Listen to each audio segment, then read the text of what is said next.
Welcome to Salisbury University on the Air, a program highlighting the activities and the people of the campus. I'm your host, Susan Purnell.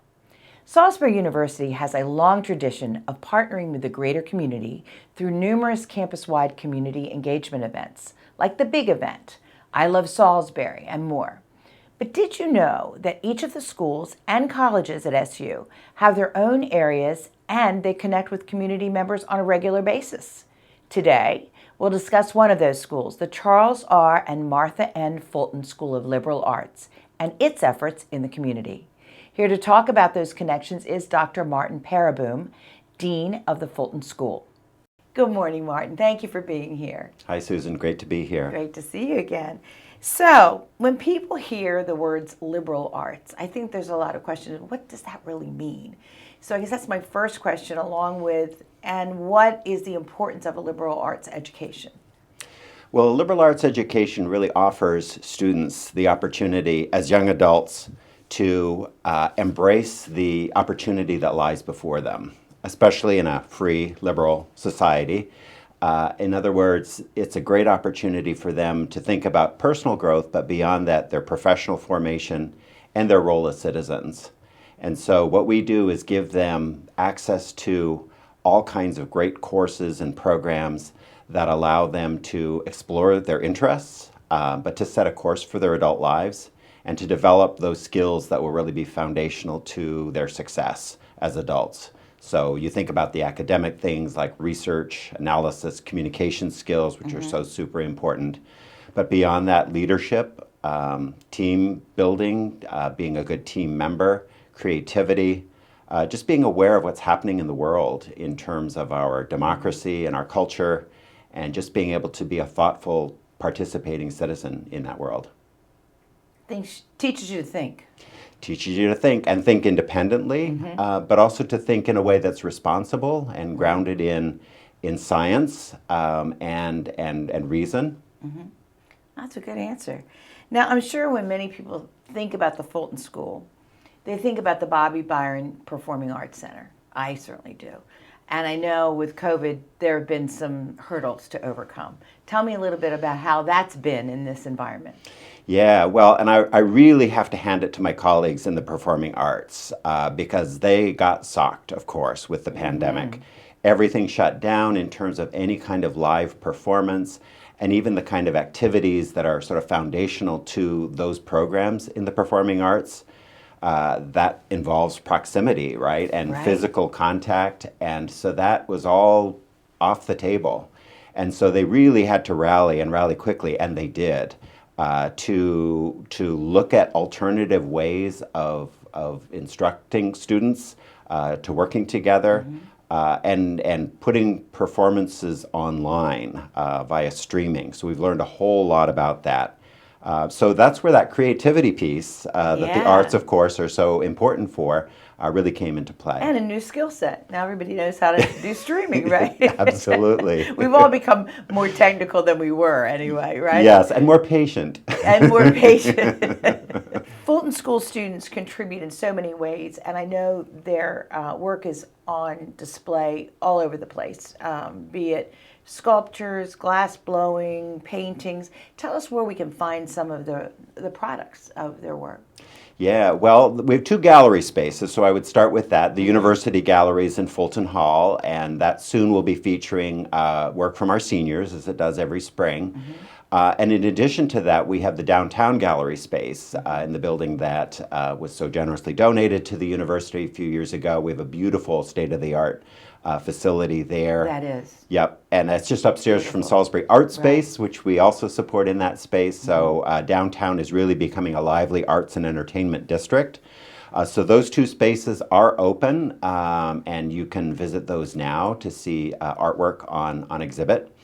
So those are the typical spaces, but then you'll also see student work elsewhere. I would note with some a special pride, Hannah Gordon's mural, SU is Us, which she did, was her response working with a group of her colleagues in Fulton Hall in the south open staircase. It's a beautiful mural that was an expression of unity and solidarity and appreciation for all of the diversity that makes up the SU student and I faculty haven't seen community. that. I have to check that out. It's really nice, yeah. So next time you stroll through campus, Absolutely. come through Fulton Hall, and I it's a do beautiful stroll piece. through campus a lot now that I'm on campus. It's wonderful. Now I understand that some of the artists' skills were used to make protective equipment during COVID. What was that all about? Yeah, in the early stages, I would cite in particular Bill Wolf, who's our sculpture professor, worked with some colleagues, including Josh Killen, to develop some working with plexiglass, because they make stuff, right? And so the creativity that goes into making 3D art, the same skills that go into making equipment and even experimental equipment. So they were working early on with colleagues at Tidal Health. I think it was, I don't know if it was called Tidal Health yet then, the name change was just getting underway, to kind of work on some potential pieces for ventilators. Sort of thinking creatively, right, and outside the box to create what in fact were plexiglass boxes to address, in those early stages again, when we knew so little about the disease, the kind of things that we would need to help those who were really suffering from the disease. Oh, that's wonderful use of their talents. Going back to the large performances, the musical performances like the symphony, the choirs, that sort of thing, how have those performances been allowed to happen here on campus? Right, pretty much only virtually, and in fact choral performance, because of the particular risks associated with that many people, and then breathing together. Yes, and exhaling, Yes. and even since the beginning of the pandemic, we've learned about sort of variations among different voices and so forth. But the upshot of it was that we really couldn't do choral performance. It was too many people in one space, and just with the early news reports that we'd gotten about that church, for example, in the Seattle area. So the risk there was too great. The other ensembles have continued, and so Lee Nyer's concert band and the jazz ensemble and the symphony have continued to work predominantly with students. Normally those are great opportunities for community members, exactly, to participate as well, and that's such a great exchange between students and members of the community. That we had to curtail, of course, again in the interest of de-densifying and working with smaller groups of students. And we've streamed those performances. So that is the mode for, it was the mode for fall, will be the mode again in early May as we do the end of the semester ensemble performances. SU Dance Company, same story. Again, that will be available streaming online. But they're still performing and They are. practicing. And, Yes, and doing what they can do, again, with working with the restrictions that are in place. So now access to the staff, I guess the faculty at Fulton Hall, is not just available to the students. I understand that they take their expertise and make it available through what is called the Fulton Faculty Colloquia, if I'm pronouncing that correctly. What does that mean? All right, so this is a Tuesday afternoon series that allows faculty to share what they've been working on in terms of research or creative activity. And it kind of goes off of an expectation that faculty who return from sabbatical have the opportunity to share with their colleagues in the wider community what they've been working on. So it's a great opportunity to get your ideas out in front of a group of people for a kind of informal kind of peer review, and people can ask questions and they can see all the different cool things that people have been up to while they've been on sabbatical. It's not specifically or only for people who've been on sabbatical, but it's an opportunity to share that research more broadly, so that it's not just esoteric and rarefied and headed off for peer-reviewed journals, but something that really enhances the community, really enhances their classroom instruction as well. Do they share just amongst the faculty, or do they share with community involvement, or? Community members are welcome to join us. Yep. And so that's all on the website. We post those offerings in Panorama. And so there will be a Panorama deadline coming up in May. And so everyone is getting ready for fall to the degree that we can, kind of assuming that we'll be back face to face. So we will have Dr. Chris Egan, who is the Associate Dean of the Fulton School, coordinates that series. And I think the slots are already filling up. So a lot of people have some great stuff to share. And those events happen 3:30 on Tuesday afternoons. And Every Tuesday? Not every Tuesday, but once or twice a month. Okay. Yep. We kind of schedule them around the Faculty Senate meetings. And so that's the public is welcome. Oh, that's interesting. Now, also with regard to the faculty, I know that you present in the Interdisciplinary lecture series. This year, the topic was climate change and COVID-19. What are the goals of this series? Yeah, so that I'm really proud of that series. That is yet another way that we, as a public university, can get what our faculty are working on out to the public and invite the public to hear what they have to say. And so that series typically runs Monday evenings, and it features a different speaker every week on a theme. So this semester, appropriately enough, we've got a series that focuses on the impact of COVID in terms of everything else. And so we've talked about the pandemic, and everybody understands that COVID was everywhere, and so that definitely was a pandemic. But it also kind of creates an opportunity to think about other issues that are sort of global in scope, or at least widespread, and certainly related to this. So you think about the impacts of COVID and inequalities in society and the effects of climate change, and all of those things are very much intertwined. So we think of this as a great opportunity to just really kind of open up our minds and think about what's going on. Students can participate in these courses for credit. They're 1-credit courses. We especially would love to see more high school students because it's a Monday evening. You maybe getting a little restless there as a junior or a senior in high school. Let's see what college is like, right? That's a great idea. Yep, open up that world. And again, it's never about kind of preaching or advocating per se, although advocacy, we hope people will get excited about things and become advocates for the issues they really care about. But this is really about opening up their minds to thinking about the complexities of problems and how intertwined they are, and how the perspectives from different disciplines really are important to understanding those problems.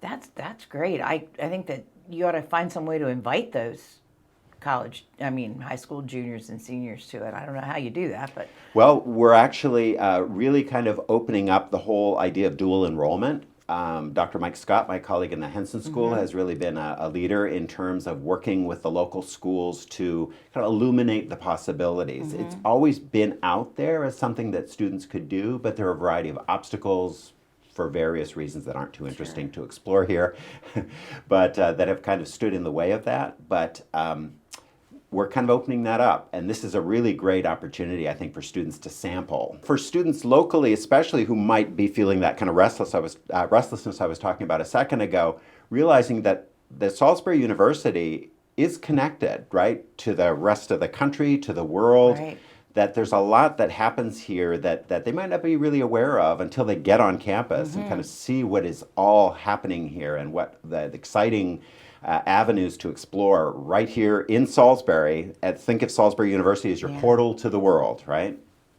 That's a great thought. And speaking of the world, I know that you had a special January term project with India called Cast in India and the United States. How did that come about? Well, that is my favorite question. We've all been great questions so far. But in fact, I've just been on WhatsApp with my fellow alums from a Fulbright Nehru International Education Administrators Seminar in India 4 years ago. And so we spent time in 3 different major centers in India, one of which was Ahmedabad, and we visited Pandit Deendayal, then Petroleum University, now Energy University in the Ahmedabad area. And we've been working on a partnership with that institution ever since. And so this past fall, I was in touch with Ritu Sharma, who's a professor of psychology and the dean over there. And we talked about doing some kind of collaboration because it was the pandemic and we were connected online anyway. Was there a way for us to work together on a project? And Isabel Wilkerson's book had just come out and it was called Caste. And Caste certainly made me think about India. Who wouldn't, right? Yeah. And so two professors in psychology, Michelle Schlehofer and Rachel Steele, stepped up, and we worked with the new chair of the department there, Dr. Meredith Patterson, and then our partners in India, foremost among whom Ritu Sharma, to set up a Jan term course where we'd have groups of students in U.S. and in India reading the book together. That's fascinating, really, to think about. You got kids in India and kids here, all talking about their experiences, and we have a lot to learn from one another. That's a fabulous opportunity. Right, and even as we were planning for that, thinking about how different cultures have responded to the pandemic, right, and things we can learn about each other in terms of why things went well in one place and maybe not as well elsewhere, what we can learn from each other, and recognizing that we are a global community, even if something like the pandemic sort of forces that realization upon us in a way that, of course, was in many ways tragic. Yeah, but eye-opening. Yes. Yeah. The Institute for Public Affairs and Civic Engagement has been another big connection to the community. Tell us a little bit about what PACE does. So I'm going to give a big shout out to PACE for really kind of leading the charge in terms of getting Salisbury University recognized as a community engaged campus. It's a Carnegie classification. It's a national kind of distinction. And PACE really does outstanding work and really innovative work when it comes to connecting our students and our curriculum to the wider community. We have a civic reflection program that's very exciting, and again, I would invite viewers to watch for the panorama, to look for programming around that this fall. We of course want to have public-facing programming again, where the public is invited, and we can have gatherings in the assembly hall of the academic commons for that kind of programming. But the idea is really to illuminate issues of public concern in ways that are I would want to say cerebral, but cerebral in a good way, right? That we really get really intelligent programming in front of people to kind of get us to understand or give us tools to understand the problems that face us as a society.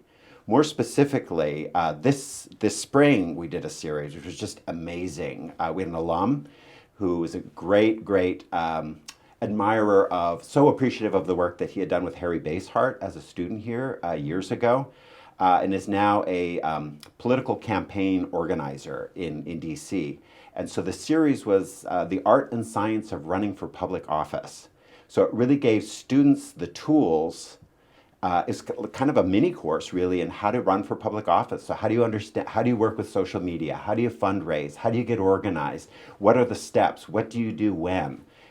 Just a mind-blowingly amazing series for any student who just, what if I want to run for public office sometime?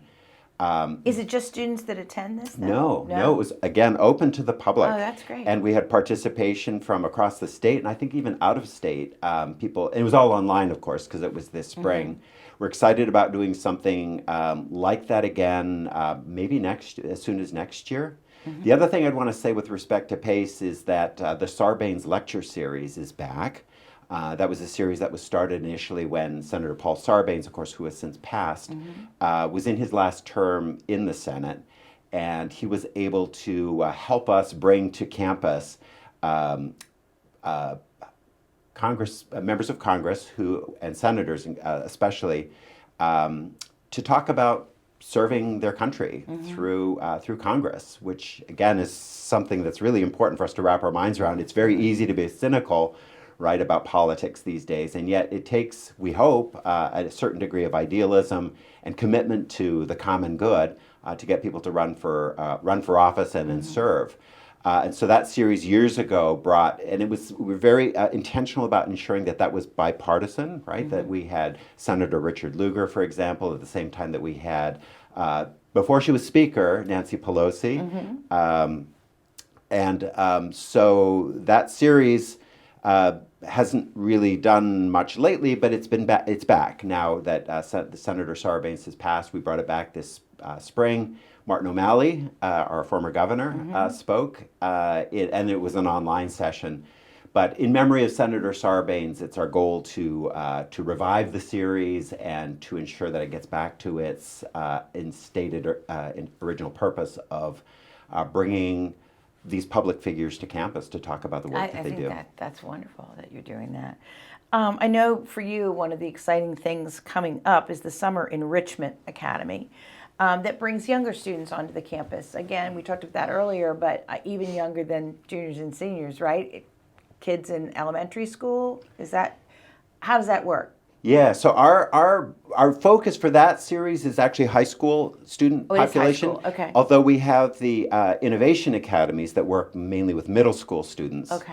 And and kind of working, because I have a little in as far as the Summer Scholars Program over at Warwick Community College, and sort of staying out of each other's space in terms of offering programming to students, with an eye, again, to getting them on the college campus and really experiencing the community that comes through these very kind of intimate gatherings of students and faculty.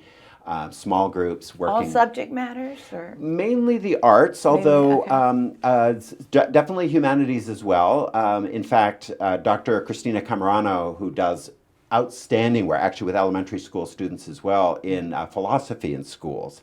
That is a really lovely program. You get little kids, like second graders, talking about if dreams are real, which isn't just about sort of letting their minds run free, although there's nothing wrong with that, of course, but really sort of getting them to think about thinking, right? And how do they know things? It's really lovely, and so that is actually part of our Summer Enrichment Academy this summer. I would say the emphasis and the focus is primarily on the arts, the visual and performing arts. And we had hoped to do that last summer. That was almost entirely scotched because of the pandemic, although we did do a virtual dance academy, if you can. Wow. You sit in your that. bedroom? Yeah, well, actually, Kinda. yes, that was literally the case in some examples. But this summer, dance will be back. Theater, I think both on the acting and on the production side, lots of different stuff with music, the visual arts, as I mentioned, philosophy. So we really have a wide range of opportunities. That's going to be available on our website soon for any parents who are interested, who might just be interested in getting their high school students, children out of the house, you think? Yeah, I think. In July. So I think the academies represent a real opportunity to have some of that activity again, and to really help out those high school students in particular, but middle school students for the Innovation Academy, to literally get out of their house and do the kind of stuff that really kind of helps them move forward. I would think the arts would be the one area that has really suffered in education, because it is really hard to do that virtually. Yep. I would think. Yeah. Yeah, and again, I want to talk a little bit about our visual artists have done amazing work virtually. Jinchul Kim, terrific artist, painter, of course, developed a way to kind of hone in on student work and being able to get them to get the camera to hone in on it. So really kind of made instruction very cool in terms of doing that individual mentoring and honing in on aspects of their work and from afar. From afar, using the camera to... That's fascinating. Yeah, absolutely. How can they get more involved? Where do they go? Our website, and again, Dr. Chris Egan, who is a colleague from the Department of Communication, has really been working hard in the last year to update our website. Panorama is a good resource. It's a great publication. Yes, I keep it on my coffee table all the time. Me too, and it gets updated. So we're looking to make that more sort of interactive online. But the SU webpage really should be the home away from home for any upcoming activities. Just about everything is open to the public. I would want to mention as well the Fulton Public Humanities program. We've talked a lot about the arts. But I'm a historian myself. Board member of Maryland Humanities, which really looks to connect the humanities, which we think about as academic disciplines, history, literary studies, philosophy, modern languages, to sort of reconnect them with the essential sort of human activity that's associated with those things. Everybody cares about their stories, right? People love stories. People think about the past. You think about how your experiences shaped who you are. You think about what things mean. And so public humanities really sort of aims to connect and reconnect scholars with the wider public. And what more appropriate place to do that than a public university that is also a community engaged campus. So lots and lots of programming, and really the heartbreaking thing about the last year has been the fact that people can't come to campus. We're really, really excited about opening our doors again and welcoming the public to Salisbury University's beautiful campus. And believe me, the public is ready to come. And all of the beautiful things that happen inside those halls. Yes. Well, you've told us about a lot of them, and I really appreciate all the hard work and flexibility and outside the box thinking that your faculty and staff has done to make this work this last year. Well, so thank you. Thank you. Thanks for being here, Maarten. Sure. SU is a great option for students looking to expand their horizons and a great partner to the community. Let's take a look at some of the other ways Salisbury University excels. Salisbury University opens doors for every student who wants to succeed. A proud member of the University System of Maryland, we are committed to increasing affordability and access to higher education in Maryland. As a public institution, we create opportunities to improve lives and communities across the state and beyond. And by supporting our regional economy, we lift everyone in Maryland a little bit higher. SU consistently ranks among the nation's best colleges by the Princeton Review, U.S. News and World Report, Money, Forbes, and others. Students rave about our Guerreri Academic Commons, which is ranked as one of the top 20 university libraries in the country. Our online graduate programs in business and nursing are highly ranked, and with many student-led initiatives, we are a national leader in sustainability. All SU students have the opportunity to take inspiration beyond the classroom, engaging in research and scholarship as undergraduates. SU has been named by the State Department as a top producer of Fulbright students for the past 4 years. More than 60 students have won national and international fellowships and awards in recent years. Expert faculty mentors help students amplify their strengths and their goals. SU offers over 60 undergraduate majors, master's degrees, and doctoral programs. We provide a high-quality education at an affordable price for more than 8,000 students and their families. For more than a decade, we've been recognized as a best value among public colleges. We are responsible stewards of student tuition dollars, Maryland taxpayer dollars, and private support, including generous gifts for 5 endowed colleges and schools. Engagement and outreach are central to the SU experience. Our regional GIS cooperative, Literacy Center, award-winning public school partnerships, Research Center for Delmarva History, and Cutting Edge Medical Simulation Center all serve our area and provide experiential learning for our students. We also are home to an Institute for Civic Engagement and the Business, Economic, and Community Outreach Network, Beacon.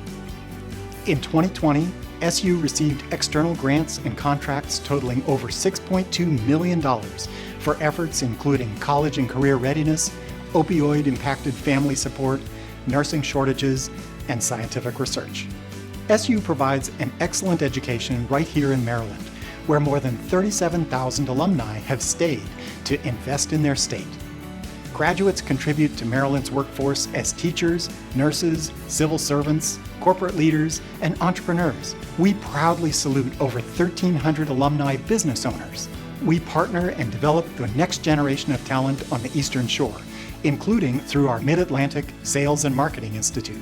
Our entrepreneurship competitions and new Rommel Center for Entrepreneurship in downtown Salisbury help create startups and jobs. SU itself is one of Wacomico County's largest employers, and our regional economic impact is approximately $600 million annually. Diversity and inclusion are at the forefront of Salisbury University initiatives, as we ensure our curriculum helps students confront inequality and promote equity. With dedicated faculty and staff and our Center for Equity, Justice, and Inclusion, we are working to inspire a campus culture that serves as a model for inclusive excellence. We prepare students for life and leadership in an interconnected world. Salisbury University is helping Maryland rank nationally for its educated workforce, advancing racial equity and social justice, driving innovation statewide, and expanding access to excellent, affordable education. SU is one of the best investments you can make in Maryland's future.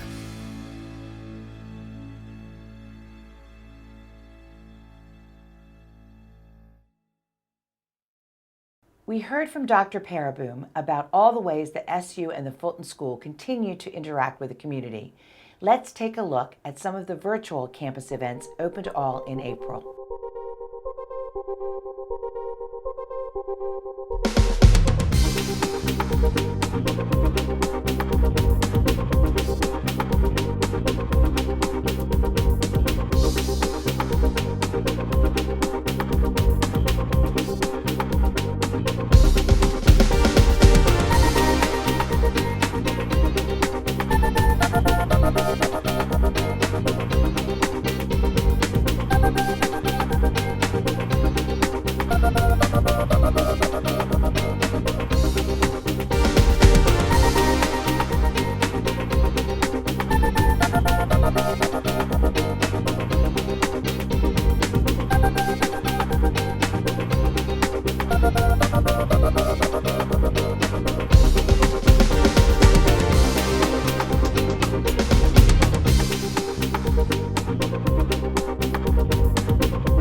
As Dr. Pereboom said, SU students, faculty, and staff can't wait to be back in person with you at events on campus. But it's great to see so many opportunities are still available to all who want to be involved. I'd like to thank my guest, Dr. Maarten Pereboom, Dean of the Charles R. and Martha N. Fulton School of Liberal Arts. I'm Susan Purnell. This has been Salisbury University on the Air. Thank you for watching.